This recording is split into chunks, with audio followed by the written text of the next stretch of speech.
ଆମର ନୂତନ ମନ୍ଦିରରେ ଏଇ ବର୍ଷ ପ୍ରଥମ କରି ରାମନବମୀ ପ୍ରତିଷ୍ଠା ଉପଲକ୍ଷେ ପୂଜା ପ୍ରାର୍ଥନା ହେଉଛି। ଆଉ ସନ୍ଧ୍ୟା 3ଟା ବେଳେ ଠାକୁର ପରିକ୍ରମା ବୁଲିବେ ଗାଁ ଭିତରେ। ଆଉ 2ଟା ବେଳେ ପ୍ରସାଦ ସେବନ ଏଇଟା ପାଇଁ ଉପଲବ୍ଧ ହେଇଛି। ହୋମ ଯଜ୍ଞ ଅବିକା ସରିଲା।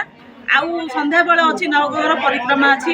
ତାପରେ ସଂକୀର୍ତ୍ତନ ମଣ୍ଡଳୀ କୀର୍ତ୍ତନ ମଣ୍ଡଳୀ ସ୍ଥାପନ କରାଯିବ। ଆଉ ସନ୍ଧ୍ୟା ସମୟରେ ଏଇ ଯାହା ପୂଜା ପାଠ ଯେତିକି ନିୟମ ଥିଲା ନୀତି ନିୟମ ସବୁ ପାଳନ ହେଇଛି। ଯେତିକି ସାଂସ୍କୃତିକ କାର୍ଯ୍ୟକ୍ରମ ସନ୍ଧ୍ୟା ସମୟରେ ହେବ। ପ୍ରଭୁ ଶ୍ରୀ ରାମଚନ୍ଦ୍ରଙ୍କର ବାର୍ଷିକ ମହୋତ୍ସବ ପାଳନ କରାଯାଉଛି। ଗତ ବର୍ଷ ଏହି ଦିନରେ ଗ୍ରାମର ସବୁ ଭଦ୍ର ବ୍ୟକ୍ତି ଯୁବ ସମାଜ ଶ୍ରମ ଆଉ ସାହାଯ୍ୟ ସହଯୋଗରେ ଆମର ଏହି ଶ୍ରୀରାମ ମନ୍ଦିରଟି ପ୍ରତିଷ୍ଠା କରାଯାଇଥିଲା। ଆଜି ଠିକ୍ ଏହି ଦିନରେ ତାର ବାର୍ଷିକ ଉତ୍ସବ ପାଳନ କରାଯାଉଛି।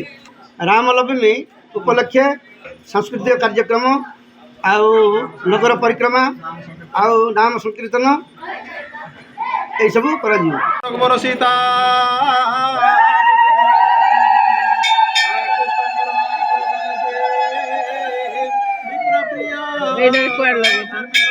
राजेन्द्र सत्य सुंदर दशरथ तनय श्यामलांत मूर्ति वंदे लोकाभिराम रघुकुल तिलक राघव रावणारी दक्षिणे लक्ष्मण ध्वनि वाम तो जानकी शोभा पुरतो मारुतो जसतो नमामि रघुतम रामाय रामचंद्राय रामभद्राय वेदसे रघुनाथाय नाथाय सीताय पते नमः।